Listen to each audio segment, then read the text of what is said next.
सतीश राधाकाचा एकुलता एक मुलगा होता. पतीच्या निधनानंतर त्यांनी एकटीने त्याचे चांगले लालन पालन केले. तो देखील अतिशय होतकरू आणि प्रामाणिक मुलगा होता. गावात लहानाचा मोठा झाला. सतीश चांगले शिकून शहरात नोकरीला लागला. त्याचे लग्नाचे वय झाले तसे राधाकाने आपल्याच गावातील एका सुशील घराण्यातील सालग आणि दिसायला देखण्या अशा प्रियाशी त्यांचे लग्न लावून दिले. लग्नानंतर सतीश बरोबर काही दिवस गावी राहून प्रिया शहरात जायला लागली. राधाका मात्र आपले गाव सोडून शहरात यायला तयार नव्हती. मुलांना पोटभर आशीर्वाद आणि बरोबर भरपूर प्रेम गावाचा मेवा देऊन तिने त्यांना पाठवले. इतके वर्ष गावात राहिलेल्या प्रियाला शहराचे मोठेच अप्रूप वाटत होते. लवकरच ती तिथल्या आधुनिक वातावरणात रमली.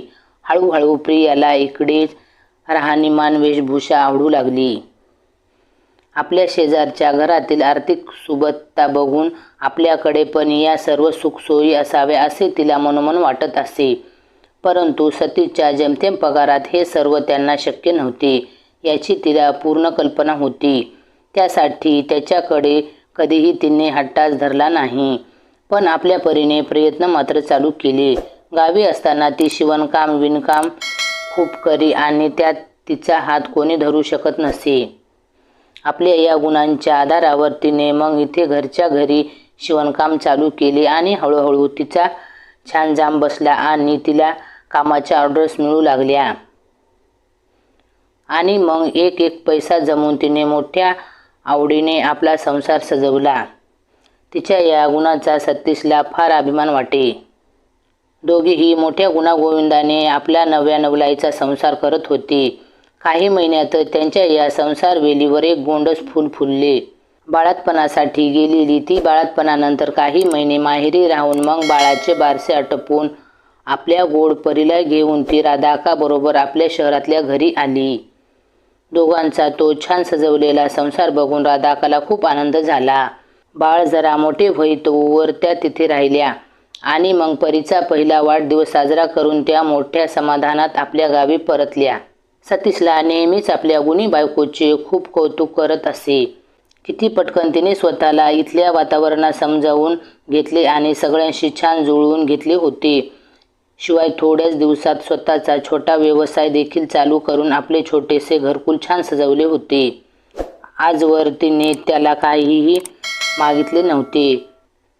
आहे त्या समाधान मानून ती त्याच्याबरोबर खूप सुखात होती. आता तर परीमुळे तिला सर्वस्व मिळाले होते. परीच्या संगी आता तिला दिवस पुरेनासा झाला होता. तिच्या कौतुकात दिवस मजेत जात होते. सतीशचे पण एक स्वप्न होते. आपल्या बायकोसाठी काहीतरी नवे घेण्याचे. प्रत्येक स्त्रीला दागिन्याची हौस असते तशी प्रियाला पण होती. आजवर लग्नात दिलेल्या एक पदरी सोन्याच्या मंगळसूत्राला खरेदी त्याने तिला काहीही घेतले नव्हते. पण तिने एका शब्दाने कधी काही घेण्यासाठी हट्ट केला नव्हता. तेव्हा लग्नाच्या येत्या वाढदिवसाला प्रियाला एक नाजूकसे नेकलेस गिफ्ट देण्याचे त्याने मनोमन ठरवले होते. इकडे पाहता पाहता परी 3 वर्षाची झाली आणि त्यांची शाळेची खटपट चालू झाली. प्रियाला तेथील सगळ्यात चांगल्या शाळेत आपल्या परीला घालायचे होते. नशिबाने परीला तेथे ॲडमिशन मिळाली, पण तिथली वार्षिक फीस खूपच जास्त होती. प्रियाने यावेळी मात्र पहिल्यांदा सतीशकडे पैशाचा बंदोबस्त करण्यासाठी हट्ट केला. सतीशने साठवलेल्या पैशातून परीची शाळेत ॲडमिशन घेतली. त्यामुळे प्रिया खूप खुश होती. आज त्यांच्या लग्नाचा वाढदिवस होता. प्रियाने सतीशच्या आवडीची साडी नेसली होती. ती आतुरतेने त्याची वाट बघत होती.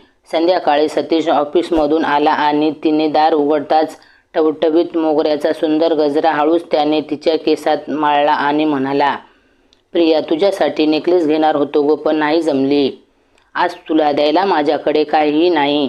त्यावर प्रिया त्याचा हात आपल्या हाती घेत म्हणाली, तुमचे प्रेम हेच माझ्यासाठी सर्व काही आहे. तेवढ्यात परीने येऊन तिला मिठी मारली.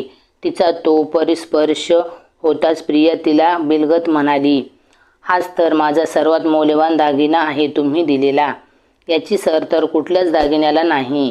सतीशने अलगद दोघींना आपल्या कवेत घेतली. आमच्या मराठी चॅनलवर नवीन असाल तर लाईक सबस्क्राईब नक्कीच करायचं आहे. धन्यवाद.